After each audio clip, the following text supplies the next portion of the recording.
Hello everyone and welcome back to Code with Ria. So in today's video we will be talking about some of the very important questions of C programming.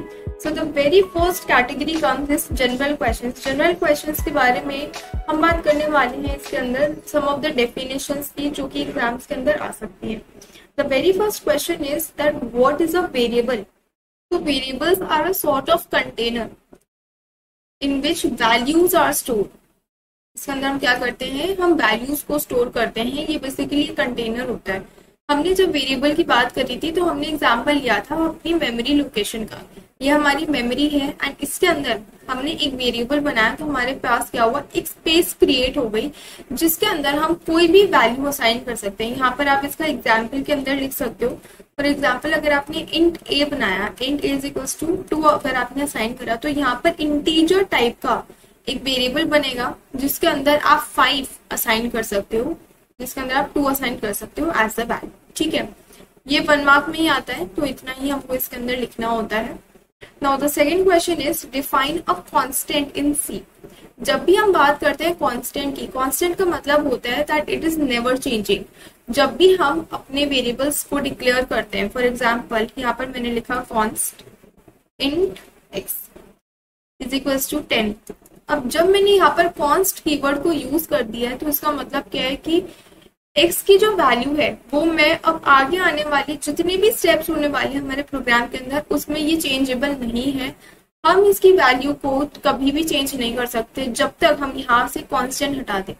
अगर हमने यहाँ पर const int x is equal to 10 भी लिखा है and in the next line हम इसको x is equal to 12 भी लिखेंगे तो हमको एरर मिल जाएगी. एरर क्यों मिलेगी? आपके पास ये एरर आएगी कि आपने जब x को कॉन्स्ट दे रखा है, दैट मीन्स कि आप इसकी वैल्यू को पूरे प्रोग्राम के अंदर कांस्टेंट रखना चाहते हो, चेंज नहीं करना चाहते हो, तो आप इसको फिर किस तरीके से चेंज कर. ठीक है, तो इस बात का हमको ध्यान रखना होता है. So basically constant are the fixed values that are given to a variable and that can't be change during the execution of a program, जब हमारा प्रोग्राम रन कर.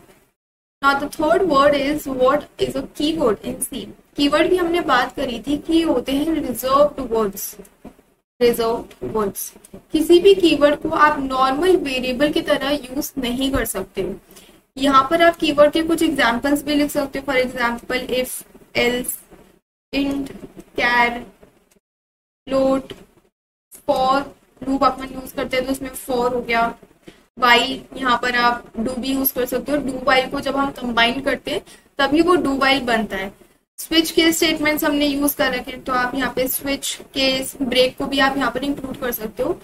इन सी देयर आर ऑलमोस्ट 32 कीवर्ड्स, तो आपको ये 32 कीवर्ड्स याद होने चाहिए. अगर कीवर्ड के ऊपर एक बड़ा 10 मार्क का क्वेश्चन बनता है तो वहां पर आपको ये लिखने को आ सकता है that you have to write all the 32 names of the keyword. ठीक है. Now the fourth question is what is the syntax error? Whenever we write a program तो कभी कभी हमको syntax error मिल जाती है. syntax error का क्या मतलब हुआ कि हमने अपने प्रोग्राम में जिस तरीके का स्टेटमेंट्स यूज कर रहे हैं, जिस तरीके का लॉजिक यूज कर रहा है, हो सकता है कि वहां पर कहीं पर syntax हमारा इनकरेक्ट. फॉर एग्जाम्पल अगर हम फॉर लूप लिखते हैं, फॉर हमने लिखा, यहाँ पर हम इनिशियलाइजेशन के लिए लिखते हैं. For example i is equals to 0 लिखा हमने यहाँ पर एंड देन यहाँ पर हमको कंडीशन लिखनी होती है. For example I wrote this condition and यहाँ पर हमको लिखना होता है आई प्लस प्लस या फिर आई माइनस माइनस, इंक्रीमेंट और decrement, whatever we are suppose to do over here. Now यहाँ पर हमको लगाने होते हैं सेमीकोलन. व्हाट इफ अगर हमने यहाँ पर सेमीकोलन की जगह पे सिर्फ कॉलन लगा दिया तो यहाँ पर हमको मिल जाएगी सिंटैक्स एरर. क्यों? क्योंकि आपको यहाँ पर सेमीकोलन यूज करना था लेकिन आपने यहाँ पर कॉलन यूज करा है, तो यहाँ पर आपको मिल सकती है syntax error. You can write that syntax error is the mistake that is done by a programmer while entering incorrect syntax of a given code. ठीक है. अब अगर यही क्वेश्चन आपको 2 मार्क्स में आ जाए कि आपको एग्जाम्पल देना है सिंटैक्स एरर का, तो आप कोई सा भी एग्जाम्पल दे सकते हो. फॉर एग्जाम्पल अगर मैं आपको बताऊं, अगर आपने इंट मेन लिखा है, इंट मेन में कभी कभी क्या होता है यहाँ पर हम ब्रैकेट्स लगाना भूल जाते हैं एंड यहाँ पर नॉर्मली हम अपने कर्ली ब्रेसेस से स्टार्ट कर देते हैं. तो आपको यहीं पर एरर मिल जाते हैं। क्या मिलता है? सिंटैक्स एरर मिलता है। क्यों? क्योंकि आपको यहाँ पे ब्रैकेट्स यूज करने थे और आपने ब्रैकेट्स यूज नहीं करे। तो ये छोटे छोटे एरर्स हैं जो कि आप मेंशन कर सकते हो। Also I would like to say कि जब भी आप कोडिंग करते हो, जब भी आप प्रोग्राम लिखते हो और जब भी आपकी कोई भी एरर आती है, वार्निंग भी अगर आती है, तो ध्यान देना है कि वार्निंग क्यों आ रही है, उसको किस तरीके से अपन डीबग कर सकते हैं, क्या क्या वेज है उसको रिजॉल्व करने के। ठीक है। Now the next question is define a function in C. So function से हम क्या समझते हैं? Functions are a block of code that are used to perform a specific task. That are used to perform a specific task. अब यहाँ पर आप इसका एग्जाम्पल भी दे सकते हो। ठीक है। अब यहाँ पर फंक्शन की जब हमने बात करी थी लेक्चर के अंदर, तो हमने 3 चीजों के बारे में बात करी थी। सबसे पहले we talked about declaration, secondly we talked about definition, and thirdly we talked about calling, या फंक्शन को कॉल किस तरीके से करवा सकते हो। तो यहाँ पर मैं आपको तीनों का बता देती हूँ। डिक्लेरेशन जब भी हमको करना होता है, सबसे पहले हम लिखते हैं data type. For example void is the data type of the function that we are going to make, and इसका जो फंक्शन नेम है दैट इज हेलो, एंड ये हमने कर दिया सिंपल डिक्लेरेशन। डिक्लेरेशन हमेशा सेमीकोलन के साथ होता है। नाउ जब आप बात करते हो डेफिनेशन की, तो डेफिनेशन में आप लिखोगे void हेलो, ब्रेसेस आ जाएंगे एंड यहाँ पर आपके कर्ली ब्रैकेट्स आ जाएंगे। इसमें आपको जो भी स्टेटमेंट्स इंक्लूड करने हैं आप वो कर सकते हो। जब हम अपने फंक्शन को कॉल करते हैं, कॉलिंग हमेशा हम इंट मेन फंक्शन के अंदर करते हैं। किसी भी फंक्शन की कॉलिंग करनी है तो वो हमेशा इंट मेन सेक्शन के अंदर ही होगी है। एंड यहाँ पर हम सबसे पहले डेटा टाइप नहीं लिखते हैं, यहाँ पर हम डायरेक्टली जो भी हमारे फंक्शन का नेम है हम वो यहाँ पर स्पेसिफाई करते हैं, एंड यहाँ पर ब्रेसेस लगा के सेमीकोलन लगाते हैं। अगर कोई आर्ग्यूमेंट है, कोई वैल्यू है, अगर वो पास होनी है तो उसको हम इसके अंदर लिखते हैं। ठीक है। Now the next question is that what is a comment in C? Comments के बारे में भी हमने ऑलरेडी बात कर रखी है। Although comment is not a part of our program, is not a part of our program, but it adds functionality to our code. Functionality को ये ऐड करता है, functionality ऐड करता है। ठीक है। अब हमने इसमें 2 टाइप के कमेंट्स के बारे में पढ़े थे। एक तो होते हैं सिंगल लाइन कमेंट्स और एक होते हैं मल्टी लाइन कमेंट्स। जब भी हमें सिंगल लाइन कमेंट्स का यूज करना होता है हम डबल स्लैश यूज करते हैं, फॉरवर्ड स्लैश यूज करते हैं यहाँ पर हम। एंड व्हेनेवर हमको मल्टी लाइन कमेंट्स यूज करने हैं, फॉर एग्जाम्पल अगर मेरे पास 3-4 लाइन्स गिवन है, मेरे को पूरे को कमेंट डाउन करना है, तो हम यहाँ पर सिंगल लाइन नहीं यूज करते, हम यहाँ पर मल्टी लाइन यूज करते हैं। वो कैसे? सबसे पहले हम लगाते हैं forward slash and then we put a star over here, and जहां तक हमको कमेंट्स लेके जाना है, फॉर एग्जांपल यहाँ तक, तो यहाँ पर हम सबसे पहले स्टार लिखते हैं and then we write the forward slash. तो इस तरीके से हम अपने कमेंट्स को ऐड कर सकते हैं। नाउ कमेंट्स का यूज क्या होता है?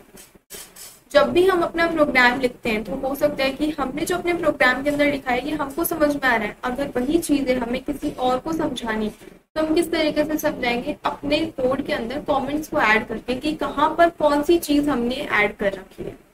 ठीक है। Now the next question is that what is the main function in C programme.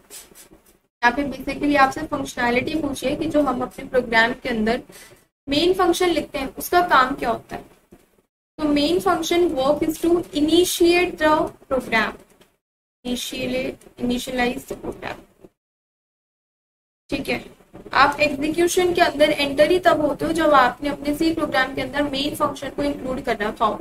Now यहाँ पर कंफ्यूज मत होना, हम अभी तक इंट मेन को यूज करते हुए आए हैं, वॉइड मेन को भी आप यूज कर सकते हो। अगर आपको कोई भी यहाँ पर रिटर्न टाइप यूज नहीं करना है इट्स ओके, आप नॉर्मली यहाँ पर मेन भी अगर लिखते हो तो वो भी करेक्ट होता है।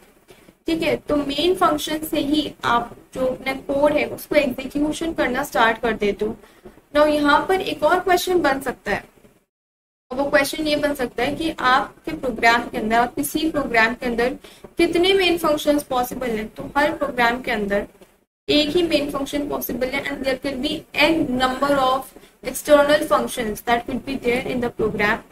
यहाँ पर एक और क्वेश्चन बन सकता है that how many functions can exist in a C program. तो इसका आंसर होता है कि आप कितने भी फंक्शंस अपने सी प्रोग्राम के अंदर बना सकते हो, लेकिन उसके अंदर एक फंक्शन ऐसा है जो कि आपको कंपल्सरीली ऐड करना होता है and that is the main function.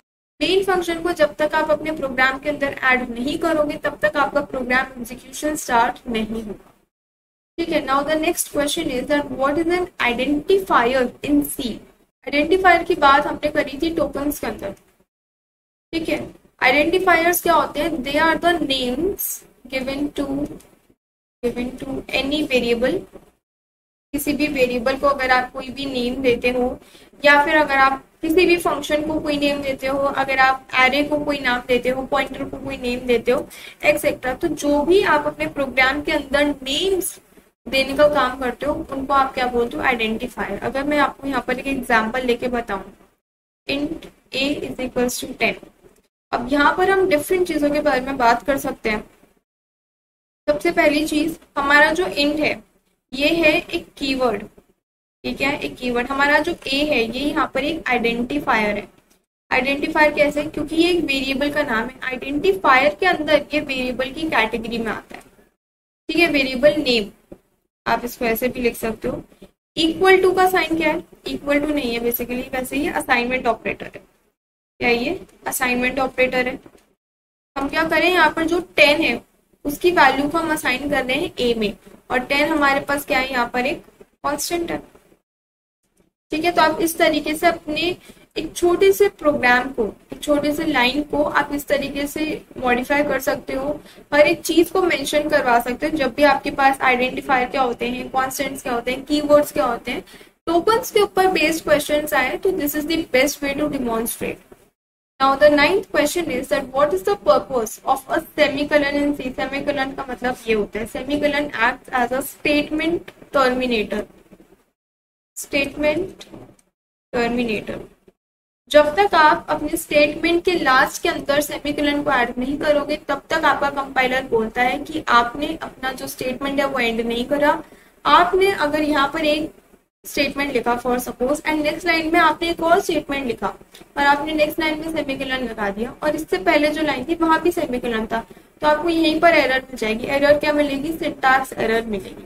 Syntax error क्यों? क्योंकि यहाँ पर अगर आप प्रिंट एफ का सिंटैक्स देखोगे तो वो कुछ इस तरीके का होता है, लास्ट में आपको सेमीकोलन लगाना होता है, because it is a statement terminator.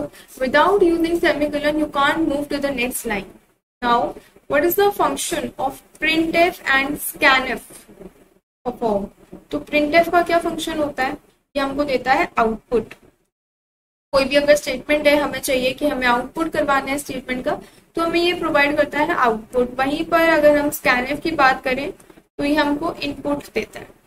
अब अगर यही क्वेश्चन आपको 2 मार्क्स के अंदर मिलता है तो आप इनका सिंटैक्स भी लिख सकते हो।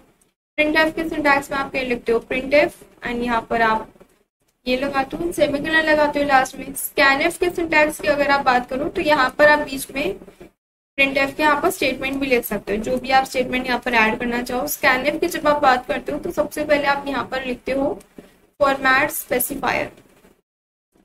फॉर्मेट स्पेसिफायर वो आपका कुछ भी हो सकता है, %d, %i, %f, %c, %s, कुछ भी हो सकता है। ठीक है, एंड देन यहाँ पर आप लगते हो एड्रेस, एंड देन आप यहाँ पर नेम लिखते हो, जिसकी भी वैल्यू आपको यहाँ पर इनपुट करवानी है। कुछ इस तरीके से आप क्या करते हो, स्कैनएफ का भी यहाँ पर आप सिंटैक्स लिख सकते हो। नाउ हमारे पास सेकंड सेक्शन है डेटा टाइप्स। डेटा टाइप्स के ऊपर कौन कौन से क्वेश्चंस हैं जो कि आ सकते हैं? Name the basic data types. Basic data types हमारे पास 4 टाइप्स के होते हैं, int, float, char and double. ठीक है, तो ये 4 हमारे पास बेसिक डेटा टाइप्स होते हैं। जो हमारे पास स्ट्रिंग होता है, स्ट्रिंग भी हमने एक डेटा टाइप के अंदर ही पढ़ रखा है, but it is a character array, तो वो कैरेक्टर से डिराइव होकर बना है, तो उसको हम as a basic data type नहीं ले सकते हैं। ठीक है, नाउ इसके बाद हमारे पास सेकंड क्वेश्चन है that what is the size of an int in C. Now int के यहाँ पर 2 साइजेस होते हैं। सबसे पहले आपके पास आता है 4 bytes. It could be of 4 bytes या फिर 2 बाइट्स का भी हो सकता है।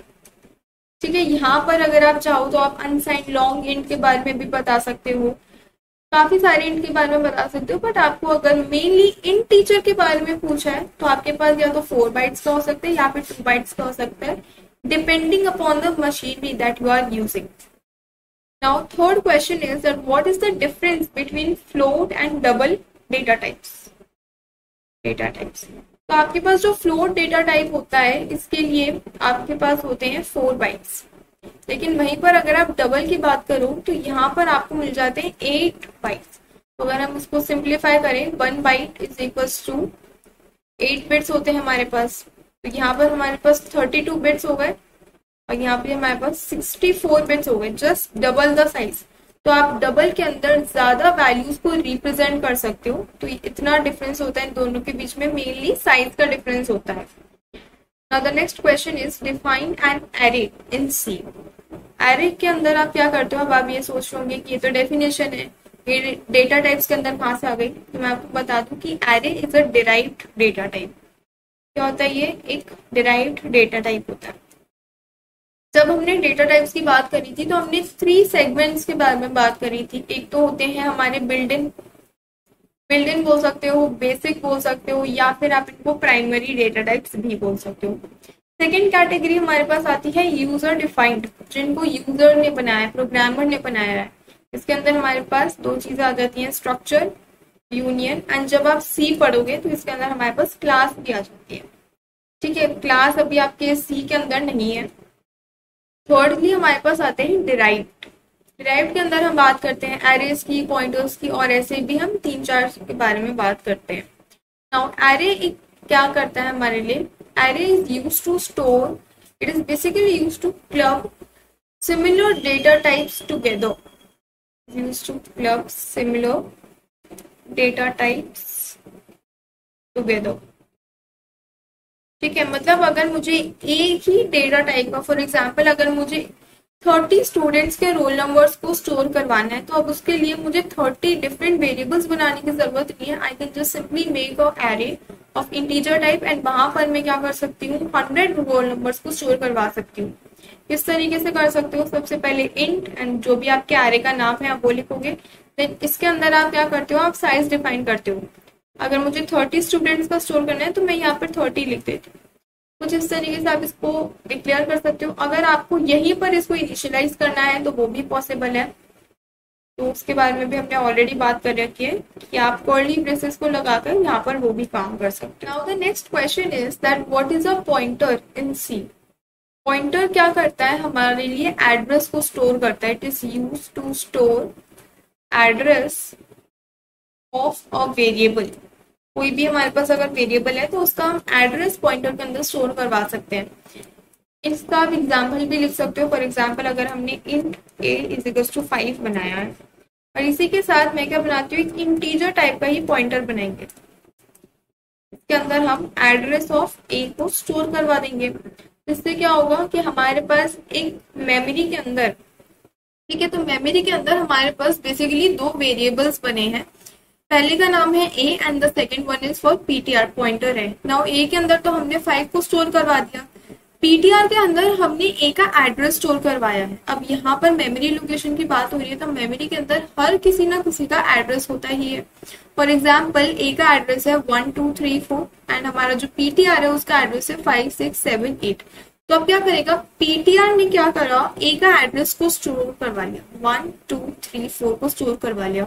और जब हम स्टार ptr को प्रिंट करवाएंगे तो हमारे पास क्या प्रिंट होगा कि ptr पे जो एड्रेस है उस एड्रेस पे जाओ एंड वहां पर जो वैल्यू है उसको आप प्रिंट करवा कर हमको दे दो, तो वो हमको प्रिंट करवा के दे देगा। मैंने आपको पहले ही बता रखा है इन 2 ऑपरेटर्स के बारे में, आपको अच्छे तरह से पता होना चाहिए। हमारा जो एम्परसेंड ऑपरेटर होता है ये तो हमको देता है एड्रेस ऑफ द ऑपरेटर, और जो हमारे पास स्टार ऑपरेटर होता है ये हमको देता है वैल्यू एट द एड्रेस। ठीक है, now the next question is that how do you declare a pointer. Declare की बात करी गई है तो यहाँ पर हमको सिंटैक्स बताना है। इसका क्या बताना है? सिंटैक्स का। सिंटैक्स क्या होता है? जो अभी अभी हमने ऊपर डिस्कस करा। तो यहाँ पर आप एग्जाम्पल में लिख सकते हो कि अगर हमने एक इंटीजर टाइप का वेरिएबल बनाया a जिसके अंदर हमने 5 स्टोर करा है, अगर हमको पॉइंटर बनाना है तो हम क्या कर सकते हैं? हम इंटीजर टाइप का ही एक पॉइंटर बना सकते हैं स्टार ptr एंड उसके अंदर हम स्टोर करवा सकते हैं address of a।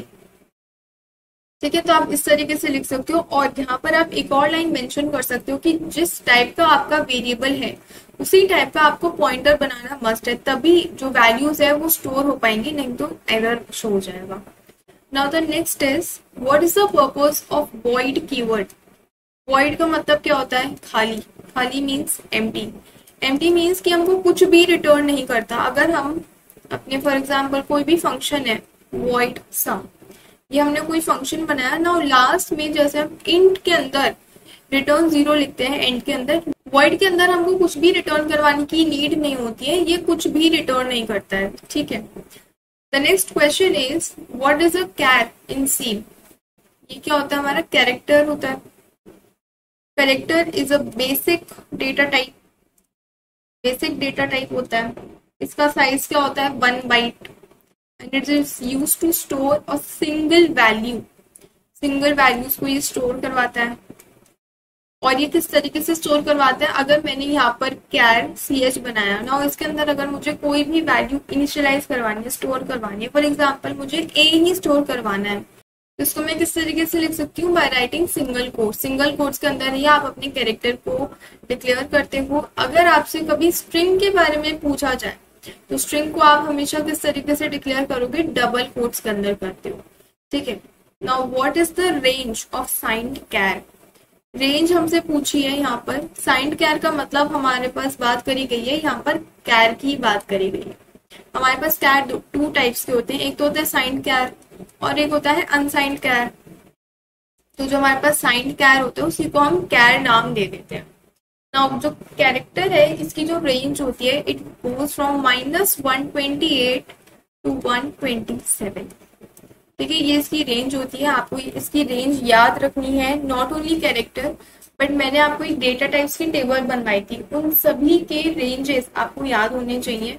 Some common are, आपको कैरेक्टर का याद होना चाहिए, इंटीजर का, फ्लोट, एंड अगर हो सके तो आप डबल का याद रख भी सकते हो, नहीं भी रख सकते हो, क्योंकि डबल में काफी ज्यादा बड़ी वैल्यूज आ जाती है। ठीक है, तो आपको इन 3 का तो मेनली याद रखना ही रखना है। एमसीक्यूज के अंदर भी आपसे इसी बारे में क्वेश्चन आ सकता है। Now the next question is define a structure in C. Now array क्या करता है? एरे हमको सिमिलर डेटा टाइप्स को क्लब करके दे देता है। बट व्हाट इफ मुझे जो एक स्टूडेंट है उसका रोल नंबर भी स्टोर करवाना है, नेम भी स्टोर करवाना है, मार्क्स भी स्टोर करवानी है, एज भी स्टोर करवानी है, सारे के सारे data types, different data types मुझे स्टोर करवाना। हमारे पास जो रोल नंबर है वो इंटीजर टाइप का आ गया, नेम हमारे पास स्ट्रिंग आ गई जिसको हम एक कैरेक्टर एरे के थ्रू स्टोर करवा सकते हैं, मार्क्स हम फ्लोट में ले सकते हैं, यहाँ पर एज मेरे पास इंटीजर में आ गई। तो यहाँ पर मेरे पास 4 डिफरेंट टाइप्स के वेरिएबल्स आ गए हैं। तो अब इसको हम किस तरीके से स्टोर करवा सकते हैं, वो भी एक साथ, using structure. Structure is use to club different data types together. ठीक है, यहाँ पर आप स्ट्रक्चर का सिंटैक्स भी लिख सकते हो if this question comes for 2 marks. Structure के सिंटैक्स के लिए सबसे पहले आप स्ट्रक्ट कीवर्ड को यूज करते हो। आपको ये भी मेंशन करना है कीवर्ड अगर हम किसी का यूज कर रहे हैं, आपको मेंशन करना है struct keyword we are using for making the structure, and then आप यहाँ पर लिखते हो, and then you write the name of the structure, and then you write the name of the structure. Then यहाँ पर हमारे पास कर्ली ब्रेसेस आ जाते हैं, एंड देन लास्ट में हम इसके में सेमीकोलन लगाते हैं। इसके अंदर जो भी हमको डेफिनेशन प्रोवाइड करनी होती है हम यहाँ पर सारे वो पैरामीटर्स लिख देते हैं जो भी हमको लिखने होते हैं। फॉर एग्जाम्पल यहाँ पर हमने अभी जो पैरामीटर्स डिस्कस करे वही लिखते हैं, int roll number, then character name of size 50, let it be, integer age. ठीक है, तो ये सारी चीजें हम लिख सकते हैं। Now the next section is operators. अभी तक हम 2 sections, about 20 questions हम cover up कर चुके हैं। Now third section. Yes. Operators. Operators के बारे में जितने भी questions हैं वो मैंने यहाँ पर लिख रखे हैं। What is an arithmetic operator? Arithmetic operator के अंदर हम बात करते हैं plus, minus, mod, division, multiplication. तो इन सारी चीजों के बारे में इसके अंदर बात कर रहे होते हैं, तो आपको यही लिखना है कि अरिथमेटिक ऑपरेटर्स के अंदर हम क्या बात करते हैं। Now what does the plus plus operator do? ये क्या करता है? इंक्रीमेंट करता है। It increments the value of a variable bye 1। अगर किसी वेरिएबल के आगे सिर्फ प्लस प्लस लिखा हुआ है तो इसका मतलब क्या है कि उस वेरिएबल की जो भी वैल्यू है उसको आपको 1 से इंक्रीमेंट करना है, +1 कर देना है। अगर मैं a प्लस प्लस को ही ऐसे भी लिख सकती हूँ, a is equal to a plus 1, तब भी इसका मतलब सेम ही रहता है। ठीक है। Now the next question is that what is the difference between single equals to and double equals to. Single equal to का मतलब प्रोग्रामिंग के अंदर होता है असाइनमेंट ऑपरेटर। अगर मैंने a इज इक्वल टू 10 लिखा तो इसका मतलब कि जो 10 है that value I am assigning to a। But अगर मैंने यहाँ पर a इक्वल b लिखा, दैट मीन यहाँ पर मैं कंपेयर कर रही हूँ। कंपेयर क्या कर रही हूँ कि b की जो वैल्यू है क्या वो a के इक्वल है या फिर नहीं है, तो इसको हम बोलते हैं इक्वल टू ऑपरेटर। बेसिकली हम इसको कंपैरिजन के अंदर यूज कर रहे होते हैं। Fourth question is that what is a logical operator. Logical operators के बारे में हमने बात करी थी, एंड के बारे में बात करी थी, इस तरीके से लिखते हैं। और के बारे में बात करी थी, इस तरीके से लिखते हैं। नॉट के बारे में बात करी थी, इस तरीके से हम इसको लिख रहे होते हैं। नॉट इक्वल टू अगर आप बात करोगे तो उसमें आप इक्वल टू का साइन लगा सकते हो। अगर आप नॉर्मली नॉट की बात करो उसमें सिंपल आप एक्सप्लेनेशन मार्क लगा सकते हो। नाउ दिस ऑपरेटर टू, तो इसके बारे में ऑलरेडी बात कर लिए। एंड ऑपरेटर होता है, जो भी अभी मैंने आपको समझाया कि both the conditions should be true, both the conditions should be true. Size of operator is basically used to tell the size of the operand. Operand का ही हमको साइज बताता है। now अगर हमारा जो ऑपरेंड है it is a data type, तो ये हमको क्या करेगा, डेटा टाइप का साइज बताएगा। इसका सिंटैक्स क्या होता है, सबसे पहले you will write size of, ये दोनों एक साथ लिखने हैं लोअर केस के अंदर, एंड देन ब्रैकेट्स के अंदर आपको जिस भी डेटा टाइप का साइज पता करना है, फॉर एग्जाम्पल फ्लोट, इसका आपको साइज पता करना है तो आप क्या कर सकते हो, साइज ऑफ फ्लोट लिखोगे तो आपको आउटपुट में मिल रहा होगा 4। Now bitwise operators are basically used to perform the operations on the available data at a bit level.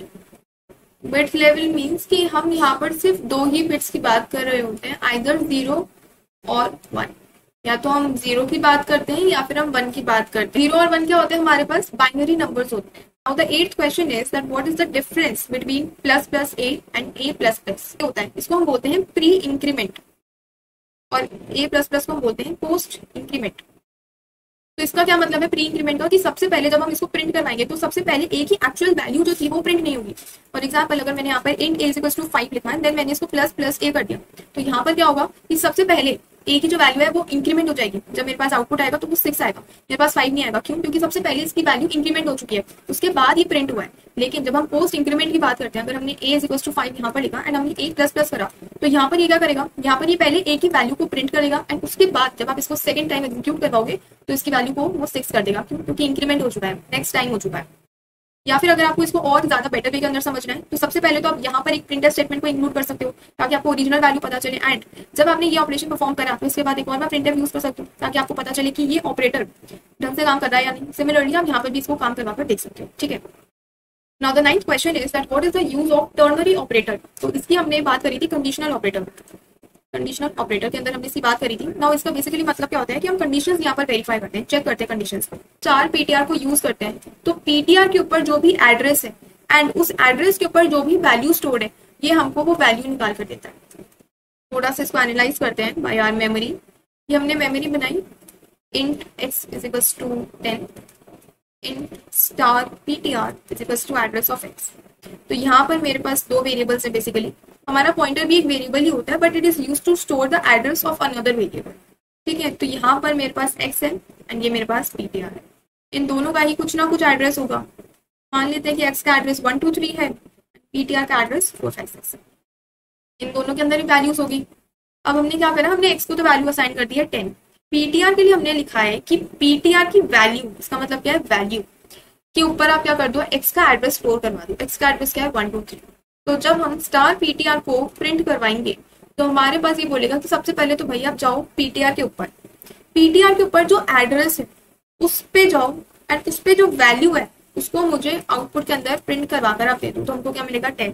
तो बेसिकली जो स्टार ऑपरेटर है ना ये हमको क्या देता है, वैल्यू एट ऑपरेटर। ठीक है, ये हमको वैल्यू देने का काम करता है। यहीं पर अगर आपसे एम्परसेंड के बारे में पूछा जाता तो ये आपको क्या देता, एड्रेस ऑफ ऑपरेटर।